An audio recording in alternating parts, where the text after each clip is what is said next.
He was on a mission to reconquer France, but ultimately failed to revive a campaign bogged down by missteps and controversies. I haven't been able to convince enough people. History will explain why we didn't succeed when a majority of the French share our concerns and our hopes. Those hopes were high last autumn when Eric Zemmour surged in presidential polls before even announcing his candidacy. Initially outflanking far-right rival Marine Le Pen, he shaped public debate by pushing it further to the right and making immigration the main theme of the early days of the campaign.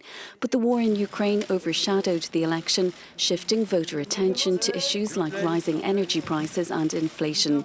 Zemmour, a long-time admirer of the Russian president, lost momentum, repeatedly dismissing the conflict as a distraction, while Le Pen managed to pivot from previous closeness to Vladimir Putin to concern about the war's impact on the rising cost of living.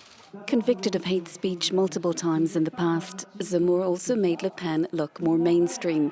Winning over defectors from her party and the Conservative Republicans wasn't enough to convince voters. His supporters are disappointed but determined. It leaves a bit of a bitter taste, but it's a long battle for us. That battle continues with the legislative elections in June, when Zemmour intends to run as a candidate. In the meantime, he's calling on his supporters to give their vote to his former rival in the runoff against Emmanuel Macron.